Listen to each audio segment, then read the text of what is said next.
What up? T-Bob here. And Jake as well. And look at you. You done stumbled upon little OTB Saints, where we bring you all the latest black and gold coverage. Who are the Saints going to draft? Who's going to be their quarterback? What does the salary cap look like? All that information and more. Hope you enjoy it. Like, subscribe. A couple of Saints thoughts here. And look, one article that we had in the document today was all about Alontae Taylor. Is he underappreciated? You know, we spent so much time talking about Lattimore, about Paulson Adebo, now Kool-Aid McKinstry. Alontae Taylor's been really good. My thing is, I don't really care about any of the individuals in the secondary right now.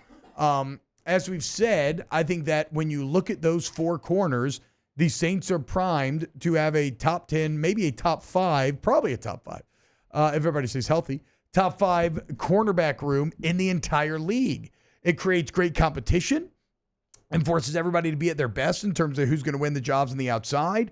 You have a lot of versatility there in terms of who will be the nickel. Will it be Taylor? Will it be McKinstry? And then who tries to find playing time where they can. Like, I think that is going to be the core group of this team going forward into this season. It's probably the best position group on the team. But then that got me thinking about something else.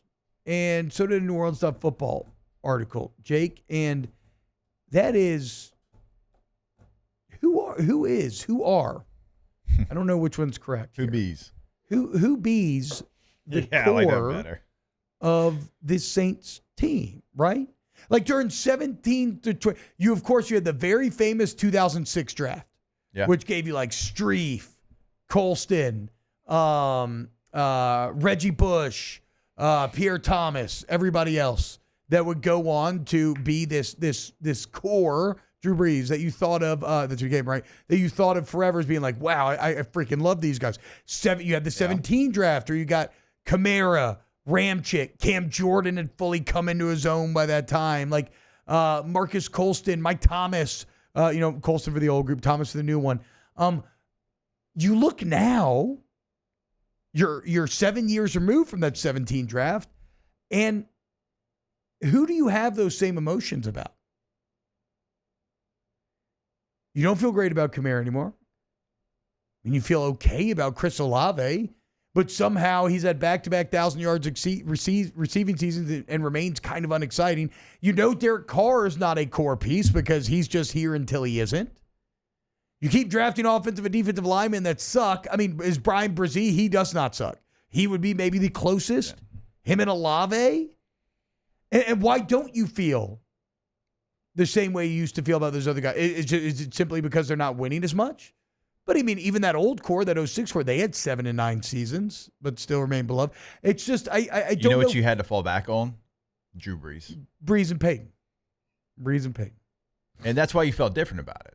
Yeah. Because even in a 7 and 9 season, you're like, it's fine. Drew will get back on track. And sometimes it was the defense during that run, obviously. Yeah, it was always exciting offensive football, if nothing else. And so I think that's like, it's hard to have a core when you don't have the core piece at the core position. It's just, that's the way that it is. Look around the NFL and teams that you feel good about. Name me one that you're like, I love their core, that's got a quarterback that's not going to be the future. It's just, it's a hard conversation. Like, look at the Steelers, right? It's like, oh, Russell Wilson, is he really? But like the Steelers have nice pieces. Yeah. But we don't have that conversation because, well, you don't feel great about where they're at quarterback. It's like they're searching. You get Justin Fields, which, okay, maybe. It's like, it's not Russ. I don't know. Like, they feel like they're in purgatory probably a little bit. Like, we could go across the league. The Giants, same situation. Like, Malik Neighbors, and you've got, some pieces that you feel good about, but it's like, we're not going to talk about because Daniel Jones is the quarterback. I guess you're right. And when the quarterback doesn't work, then nothing works, right? Then a guy like Saquon Barkley, who, if you did have a good quarterback, would have ended up being a core guy in New York that people felt great about. Instead, he's now in Philly. So it's like everything else in football, Jake. It just goes back to quarterback. Yep. That's as good of a hypothesis. I thought it maybe all went back to winning and just not winning enough. And that's definitely an element as well. But to your point, the Steelers do win. And yeah, you got like Cam Hayward.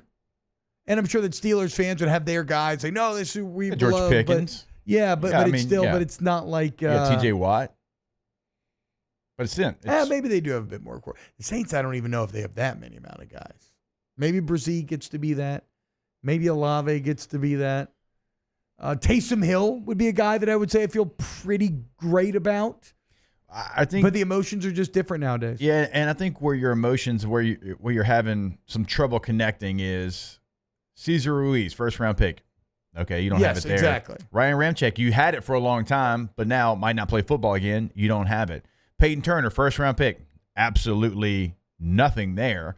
You go across, like, Marshawn Lattimore was a first-round pick, so maybe you throw him into – but there's, like, all the trade news. But he was kind of already – and he was already kind of like – to your point, when you had Breeze, he was a part of that core, like with Kamara, with a young Kamara and everybody else. That was that 2017 draft where you just absolutely hit it out the park. And then Trevor Penning, another first-round pick, creates no emotion for you. So think of the first-round pick like Cesar Ruiz, Trevor Penning, Peyton Turner.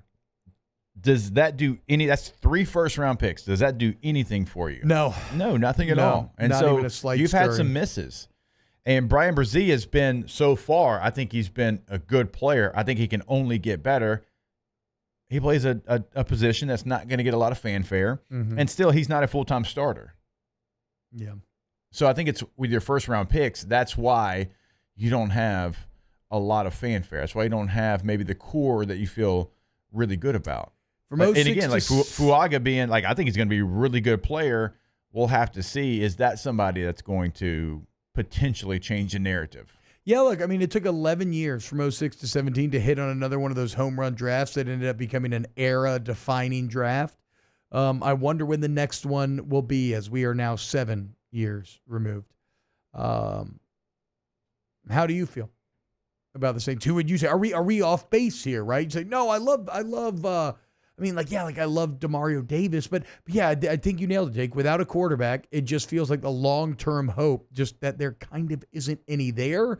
And so guys like Davis start to feel like these really special, almost rentals of sorts, as opposed to guys you can really get your roots into. Also, Davis, a key member of the kind of the run that you had there at the end of the journey. Now, I do love the defensive back room. That's what we started this conversation with. Paulson Adebo is a 3rd rounder.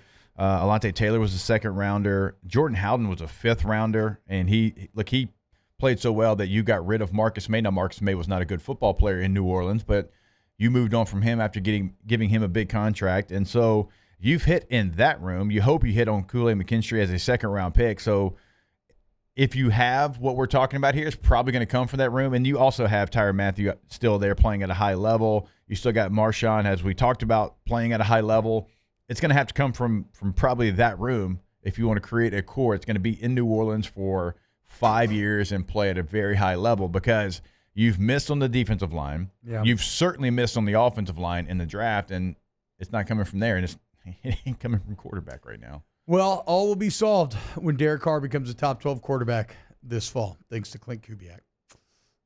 Again, I hope and pray that you're right, because if the Saints are better, it helps everything around here. I know I'm right. Wow, just amazing black and gold takes right there, Jake. I don't think I've ever heard any takes that are better than the 2 guys that just gave you that take. And you can keep getting them by going ahead and liking, subscribing, ringing the bell to get notifications when we post. Have a great day. We'll see you on the next OTB Saints.